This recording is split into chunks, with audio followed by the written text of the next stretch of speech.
Well, oh my gosh, it's such a mess in here. We have some more rearranging to do for over there today. We're getting ideas. And Anthony's over here helping Cody put that homeless 6'7" in its home. So, and this needs a bath. Yeah. Trying to line it up. That's always the funnest part of the job. 6'7". And then Anthony was like, get a table, put the parts on a table. I think our test tote is going to go for 6'7" stuff. So if we ever need any boneyard parts, there's parts available in the tote that are at least dry, because I don't think they're cleaning anything. So, yeah, that's the start to our Friday.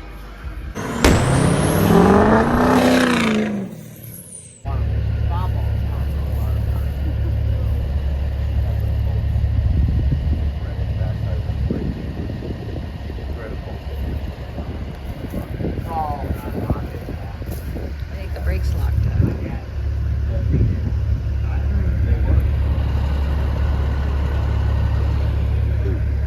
You have no brakes at all.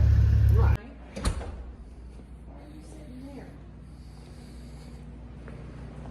So,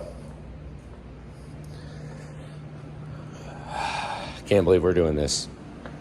We have a lot of stuff set up in the shop. All this stuff. We got the equipment, washroom.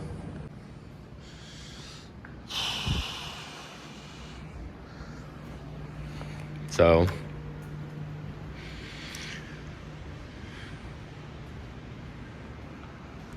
I had considered with the crane coming off of here. We've been weighing options on the crane, what to do. We set this up here, and I think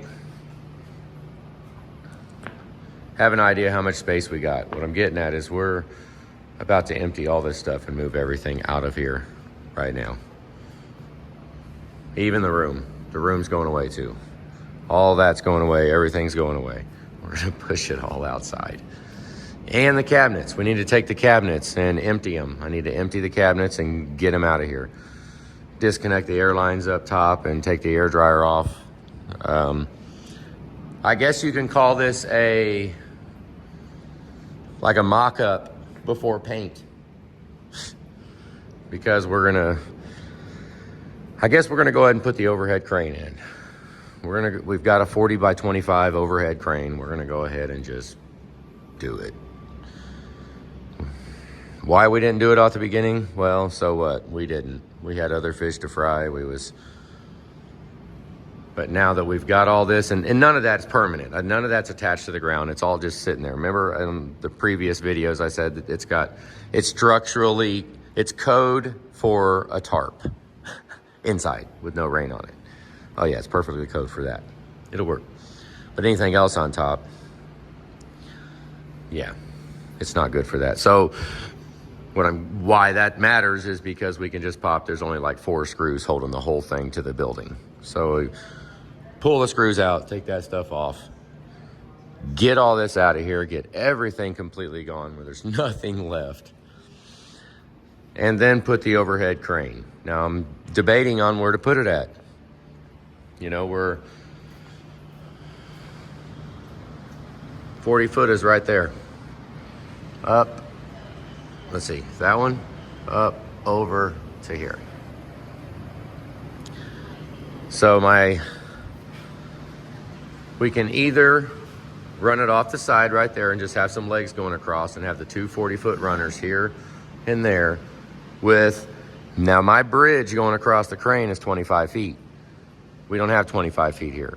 If we run the 40-footers here and here, we only have 15 feet. So I would have to cut one side of the bridge and make it 15 feet so that it could do the entire 40 foot by 15 foot. And then we would be back to one lift point, but it would be overhead crane style, go anywhere with it. kind of like that. Lift up the VR10, pick up things that you want to pick up around the shop, you know, no matter where it's at. The other option that I was just considering, which kind of kills our headspace if you need to have a camper in here, but I would really love to not have to cut the crane at all. Now with that said, we could come off the side here with the 40-foot. I have one 40-foot beam, we could put it right here. Attached to the wall, the bridge is now rolling over here. Problem would be if we pull something in real long, the bridge would not be removable, right? It would come over here to the stop and end, and then it would be whatever height it is so that, you know, big trailer, whatever, would clear here up to here. That might kill the double stacker fitting in here if we ever want to bring it in. But we would not be able to have a trailer here while we're using the crane in the machine shop. So that's a downside, but the upside to that is then we would have an overhead crane for this entire bay. And then it would go 25 feet over, which would be 5 feet shy of the edge of the building. It would kill us for Class 8 heads on this. We would have to move the guidance seat in a little bit, maybe. Get it moved in so that wherever the crane would go, I mean, we might be able to fixture something up because we're going to be 5 feet from the wall. So it's, well, let's look. All right. Oh, broken tape. All right, so let's see how far. Now, if we run it, boy, that would give us the whole freaking bay.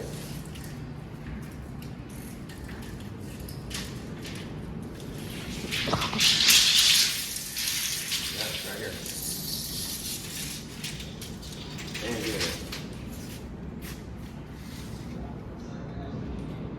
Pretty much 5 foot. So we would lose 5 foot, but